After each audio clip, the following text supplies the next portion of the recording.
Marketfoolery@fool.com is our email address from Jason Ryan, who writes, "You may have already seen this, but I thought I would pass it along just in case. The launch of Uncle Martian, a Chinese company that makes premier athletic apparel and has a company logo remarkably similar to that of Under Armour." And I had tweeted out on the Market Foolery feed a story, the story that Jason had sent us, which includes the prominent red and white Uncle Martian logo. Now, when you say remarkably similar, I mean, let's harken back, because I think I had talked about the Domino Donuts thing at one point in Kazakhstan. This is like share that for folks who have not heard that. Well, my wife, as many will remember, works with the State Department, and for about 5 years we lived overseas. We lived in Cairo, Egypt for 3 years, moved on to Astana, Kazakhstan for another 2. And it was in Kazakhstan that I saw in one of the Ram store grocery stores one day as we were shopping, this little kiosk at the end of an aisle. And I thought, oh my God, that looks like Dunkin' Donuts. And I'm just thinking, thank goodness, we just need a little Dunkin' touch Donuts, of Americana here. You know, if you've ever seen a Dunkin' Donuts, the font of the lettering is very familiar. The color scheme, very familiar. Now, my eyes were already failing me at that point in my life, so I couldn't quite read at the end of the aisle there. But I saw the colors and the logo. Like you said, walk up there, and it was not Dunkin' Donuts, Chris. It was Domino Donuts. Same font, same coloring. I mean, down to the apostrophe at the end of the domino. And why is there an apostrophe at the end of the domino? I mean, it's not supposed to be there. It's not like but it was Dunkin'. there. And it was just like, what? So we tried to figure it out, and found out a little bit more about the story. I think Dunkin' Donuts had tried to make some inroads there, didn't do so well, and they left some packaging I behind. think maybe they got kicked out, and people kept some IP and altered it a little bit, and there you go. You can Google it, Domino Donuts, and you'll see it. It's pretty crazy. So back to Jason's email, because in addition to flagging the story, and thank you, I in fact hadn't seen it until Jason sent the email.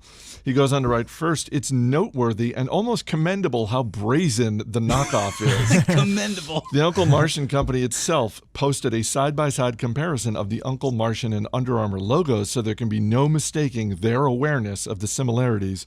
But more importantly, what does the extent of the openness of this particular knockoff say about the potential troubles Under Armour might face enforcing its trademark in a potentially important market like China? Is Uncle Martian so... I just love the name. Is Uncle Martian so open about their corporate plagiarism because they know they can get away with it? And that's, I think the larger question there is one that applies not just to Under Armour, but to any number of businesses.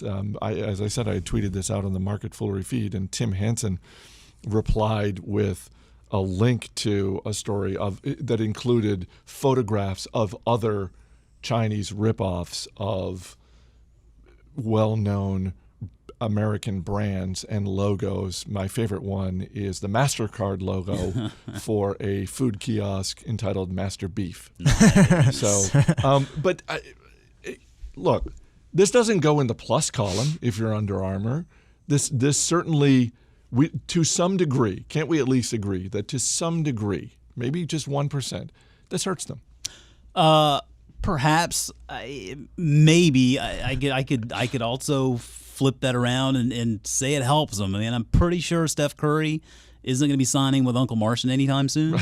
And I mean, I'm being only half facetious there. I mean, I think that you don't want to underestimate the power of a brand. I mean, again, this isn't the first time something like this has happened. It won't be the last. But I mean, if we look at Under Armour to date, really no presence in China up until now. If we look in the last earnings call, they talked about their exposure to China and how they are growing there. They earned more revenue in China last quarter than they did in the full year of 2014. So they are focused on growing there. But again, going back to the power of that brand and just using basketball as an example, there are 300, 400 million estimated basketball lovers in China. It's a very popular sport there. And so I think that when you have athletes, world-class athletes, talking your book for you, wherever the country is, I think that has a very strong effect. Even more so than here. I think in developing economies, I think they can hold a lot of sway. I think that you have such a popular sport there like basketball. You have Under Armour making a lot of inroads in the basketball market. Really, a lot of success in that Steph Curry line. I wouldn't sell that short. I mean, I think this is something that we'll look back in probably a year or two and chuckle about it.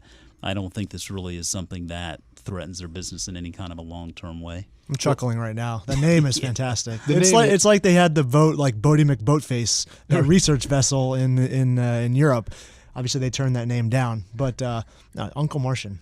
Uncle Martian It's is like strong. just a lottery Well, and pick. presumably Nike has dealt with this for years as well, Yeah. with not just the symbol but also the name. So this is. You're right. Tesla was hesitant to even sell their cars at the very beginning in China because they knew the second they touched shore, somebody was going to disassemble that and reverse engineer their own Tesla. And sure enough, there's a few companies that are already selling almost identical replicas of Teslas in China. I mean, the first thing that comes to my mind with this is like Looney Tunes Marvin the Martian, right? Like that should be their logo, right? I mean, instead, it's like they didn't even try to make it different. I mean, They just lowered the there's letters. like a little gap there between the U and the. They That's it. separated the U and the A, Yep. and now it's a U and it's barely an M. Yeah, it's not even an M. I mean, it's like Uncle Martian, right? I mean, it's like the apostrophe on Domino. I've said this Weak. before in other situations. I really hope whichever person at Uncle Martian came up with the name, I hope they got a little bonus. Sure. Yeah, absolutely. Because creative. they They're deserve getting it. more headlines that way. Exactly.